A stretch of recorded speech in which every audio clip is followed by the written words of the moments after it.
Hey Taves, I want to make a video for you. I'm making a video for all you kids. A whole series of videos, I hope. But I want to take the time to tell you how much I love you and how grateful I am that you're my son. I feel like I carry a lot of guilt or regret when I look at you sometimes because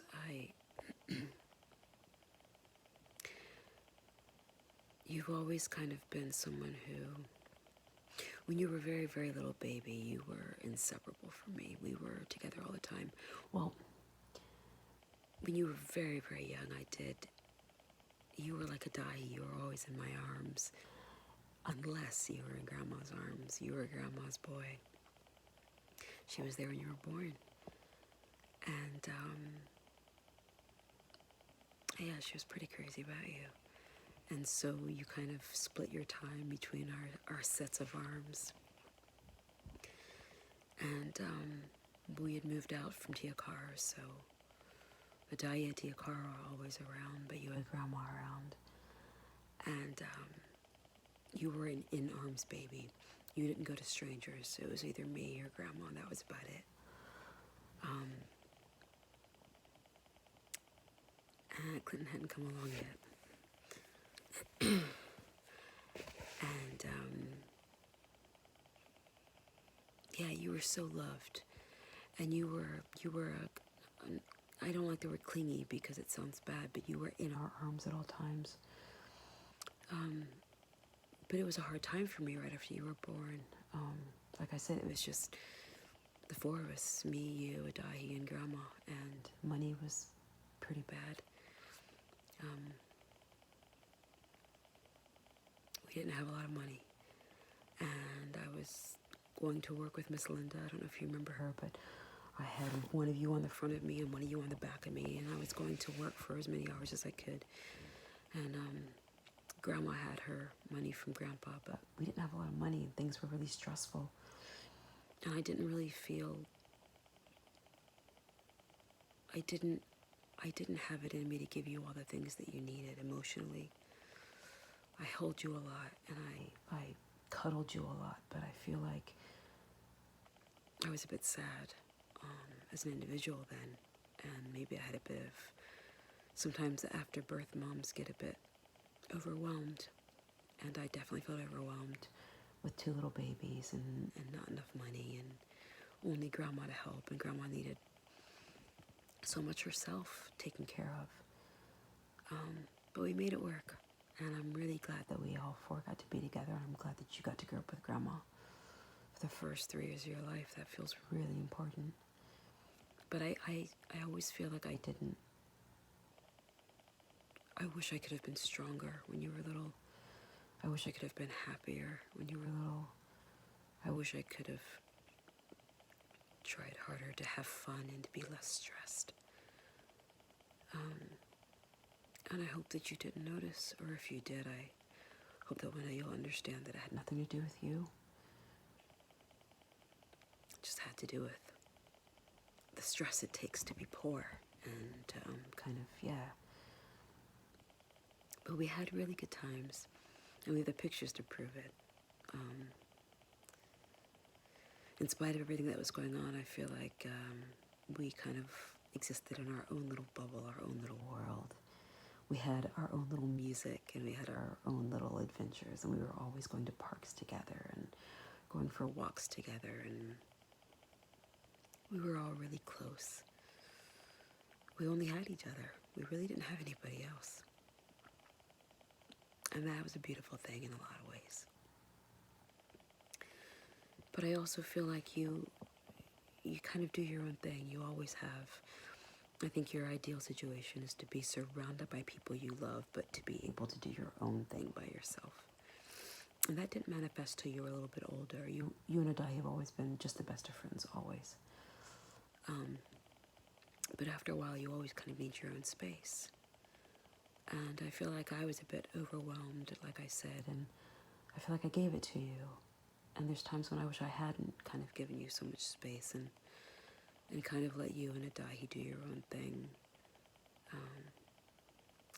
I did need time to recuperate and to kind of heal and to kind of sort myself out, but I wish I'd gotten more help that I needed and to be able to kind of pour more into you as far as mindful attention went.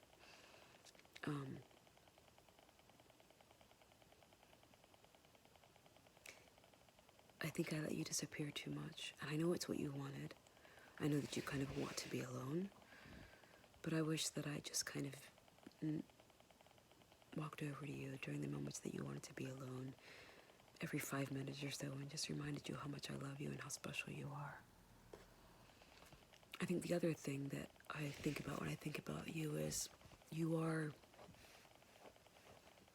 Songin said it the other day.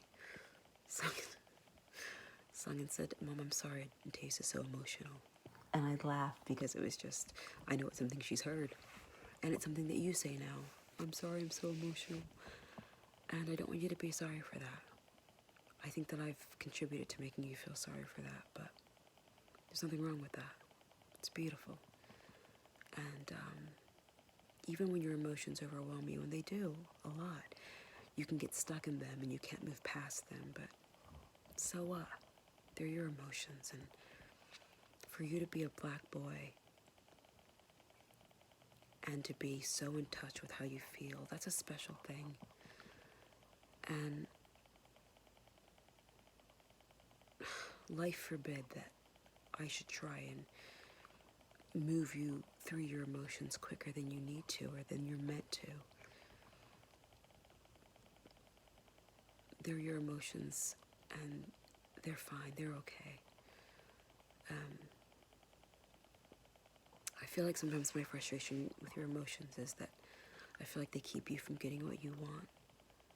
But maybe what you want is to feel those emotions while you're feeling them, even if they are frustration or anger or sadness. As a mom, it's really hard for me to witness my children hurting in any way, even in anger or frustration at me. And not because I don't like you being mad at me. I don't. It doesn't feel great, but I don't like seeing you suffering. And I get it into my head that your emotions mean that you're suffering, and that might not be true.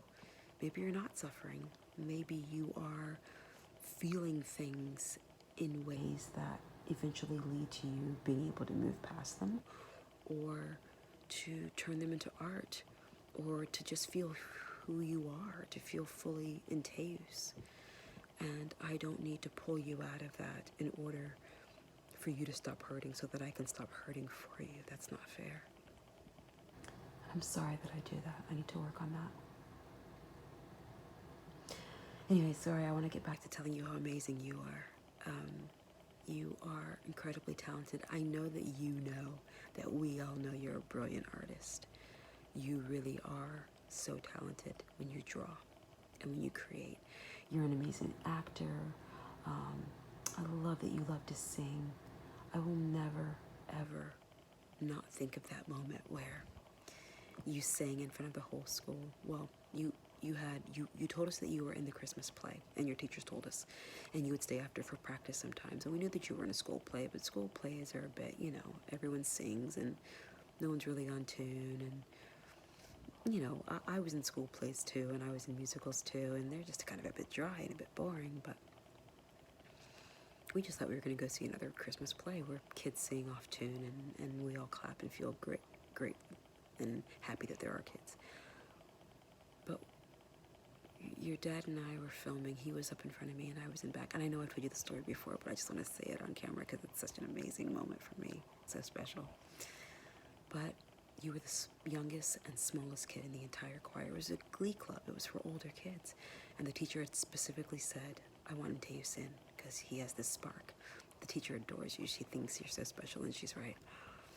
But there we were watching a rendition of Drummer Boy, and you were up close to the mic, and we could hear your voice. And I was like, hey, that's my son's voice. I knew it was you. There was, maybe 30, 40 kids singing with you. And lo and behold, you step up to the mic, having told us nothing about you having a solo. No idea. And you begin to sing in your beautiful, clear, high voice. And I don't know if you can hear me on camera going, oh my gosh, I had no idea my son was going to be soloing in front of the whole school. No one else, that entire performance, the entire program, no one had a solo but you. And you never said anything. It was so special, and you were so beautiful, and it was, I mean, there was a stir around us because you had this clear, beautiful voice, and you were the tiniest kid up there. And I feel like everyone around us kind of, it was a moment for everybody because it was just beautiful. And my other big memory of that is your dad was in front of me filming too, and he turned around to walk back. And he had tears in his eyes because, yeah, there's just something special about your kid in his element, being beautiful, doing what he does best, doing what he loves. And with you and Teus, there's a lot that I think we don't understand about you. I think, you know, we went to the doctor and you got a diagnosis that says that you're highly functioning, but that you have a kind of condition that means that sometimes you can hold things in, and there are ways in which you aren't like your peers, ways that make you different. It's kind of, the doctor guessed that you have a condition called Asperger's, autism. And it means that sometimes it can be hard to kind of get inside of your head and understand what you're thinking or what you're feeling. And as parents, we haven't done enough to kind of do research and kind of figure out how to reach you and how to give you what you need the most. But we are working on it. We are going to educate ourselves more and more about how to kind of connect with you more and better, and in ways that feed you, and in ways that make you feel loved and good. But when there are those moments where you just shine, and where we see you in your glory, it's just, there's no words for it. It's beautiful. It's just beautiful. And that was one of those really special moments. And I feel like more and more you've been having those moments. And I don't just want to say that I find it glorious when you have moments where I understand you, because I don't need to understand you for you to be glorious and beautiful. But I do feel like you're having these moments where you are